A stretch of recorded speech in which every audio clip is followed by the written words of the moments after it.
Aujourd'hui, au sujet, la spécialisation d'Exodrone, tout ce qui est formation pratique.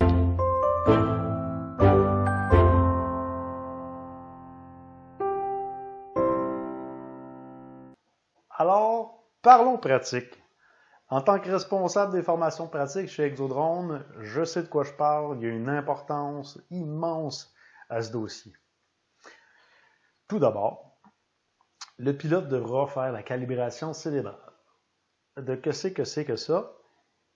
Simple. Il faut que le cerveau ait la facilité de comprendre, de réagir à ce qu'il voit et d'appliquer la bonne commande. Okay?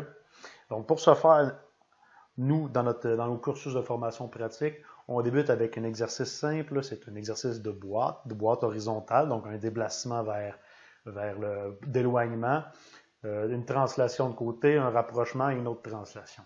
Mais on le fait dans les 8 sens. Ce que je veux dire, c'est que dans un premier temps, on se familiarise avec le sens dit normal de l'aéronef à faire cet exercice-là. Une fois que le cerveau réagit bien à ce qu'il veut donner, là, on va venir le challenger un petit peu. On va venir inverser notre vol. Donc, pour ceux qui ont déjà mis la main sur le pilotage d'un aéronef télépiloté, vous savez qu'automatiquement, les commandes viennent inverser pour ce qu'on veut réaliser. Donc, si je veux m'éloigner maintenant, la commande va être inverse. Je vais devoir faire le tangage arrière pour l'éloigner au lieu du tangage avant. L'opération de faire maintenant à l'inverse le même exercice vient compliquer la chose un peu, mais encore là, il y a la calibration qui est faite, donc le cerveau enregistre. Pour chaque erreur que vous faites, donc vous partez du mauvais côté, ne découragez-vous pas, le cerveau en bénéficie quand même, donc il l'enregistre, il y a des passages cognitifs qui sont fabriqués.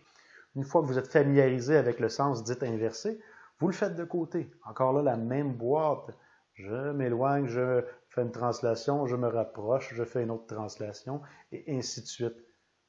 Ça va bien de ce côté-ci, vous le faites de l'autre côté. OK? Un coup que c'est bien maîtrisé, là, ce qu'on va faire, c'est qu'on va reprendre le même exercice, mais là, à chaque tour complet, on va changer d'orientation. Une fois que ça devient facile, on se challenge encore à chaque coin, on va changer d'orientation en prenant jamais le sens le plus facile. Donc là, vous voyez que le cerveau commence à cumuler tout ce qu'il a fait comme calibration jusqu'à date, puis il met en application de plus en plus de façon de plus en plus rapprochée. Okay? C'est là qu'il est le côté intéressant. Une fois qu'on a une bonne maîtrise de ça, ben là, on va se challenger encore. De quelle façon? C'est qu'on va prendre 4 autres orientations, qui sont les orientations à 45 degrés. Donc là, l'aéronef va être en 45 degrés, mais on veut dessiner le même exercice. Donc, il va y avoir 2 commandes cette fois-ci qui vont être obligatoires. Donc, dans le cas où est-ce que je veux m'éloigner, il va y avoir un tangage avant, mais aussi un roulis droite. Donc, 2 manœuvres. 2 manœuvres, 2 manœuvres et 2 manœuvres. Une fois qu'on commence à avoir du succès, on va choisir une autre orientation jusqu'à temps qu'on ait du succès, une suivante. Éventuellement, on répète ce que j'ai dit tout à l'heure, c'est donc dire à chaque tour complet, changer d'orientation, introduire les 4 sens vus précédemment, donc les sens de 90 degrés, à ceux en 45, pour dessiner toujours la même boîte et rapprocher les changements d'orientation. À chaque coin maintenant, on va changer d'orientation, on va se compliquer. Okay? Tout ça vous amène à ce que j'appelle la calibration cérébrale. Dans votre cursus à ce niveau, vous allez vivre un autre phénomène aussi qu'on appelle la surcharge cognitive.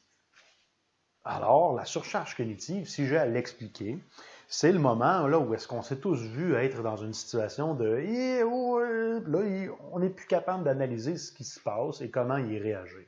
Okay? Le stress est évidemment très important dans ce niveau-là. Et c'est de la calibration qui va découler là, les aptitudes pour ne pas se rendre là. Donc, plus vous allez vous pratiquer, vous mettre dans des situations de stress, vous allez les gérer, cette surcharge-là va s'éloigner de plus en plus. Okay? Donc, avec les exercices, avec la pratique, il va y avoir une mémoire musculaire qui va s'installer. Donc, je visualise, je sais ce que je veux faire et mes pouces, mes commandes vont être mis du bon côté. Pourquoi? Parce que la calibration cérébrale est faite, le cognitif connaît la mémoire musculaire qu'il doit appliquer et il va l'appliquer. Et là, dès qu'il va y avoir, pour X ou Y raison, une augmentation du stress, la surcharge cognitive, elle va être de plus en plus près. Et plus vous allez être en gestion de votre stress avec la pratique, plus cette surcharge cognitive-là va s'éloigner beaucoup, voire que vous l'atteindrez Probablement jamais ou plus dans des occasions de procédure d'urgence, par exemple.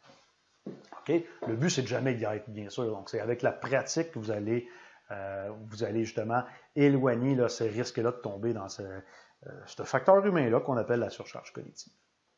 Donc, vous allez en gagner une diminution du stress, bien sûr. C'est important, là, la pratique. Pourquoi? Parce qu'il faut mettre en exercice tout ce que vous avez appris en théorie. Donc, c'est important de ne pas seulement se limiter à faire des vols pour voler ou pour apprendre la calibration cérébrale, mais à un certain niveau, vous devez vous amener en simulation d'opération. Vous, si, exemple, c'est de l'analyse multispectrale, qui est l'orientation que vous voulez prendre, bien, attendez pas d'avoir un client qui vous le demande. Donc, mettez-vous dans le contexte, allez voir un agriculteur, offrez-lui, exemple, le service gratuit pour que vous puissiez vous mettre dans cette condition-là d'opération et de simuler vos opérations. Le but, c'est simple, c'est que vous rencontriez les obstacles là, avant de vous rendre en réelle opération.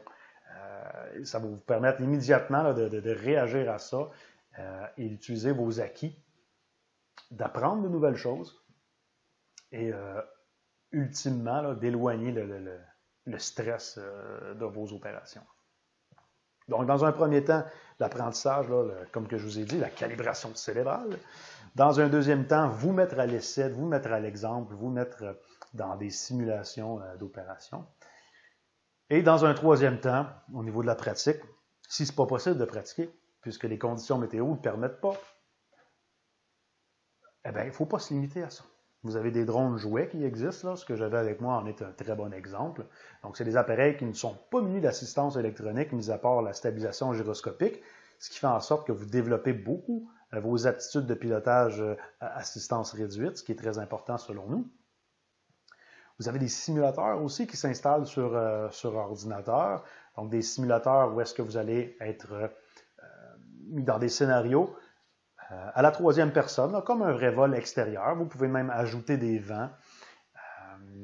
Avec un jouet intérieur aussi, vous pouvez ajouter des vents. Soyez créatifs. Utilisez un ventilateur variable, un ventilateur oscillant qui permettrait là, justement de créer des conditions où est-ce que l'air est instable un peu.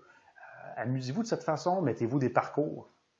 Et le but, c'est de continuellement aller travailler là, nos connexions cérébrales qu'on a mises en place là, grâce à cette calibration-là, puis de garder les acquis.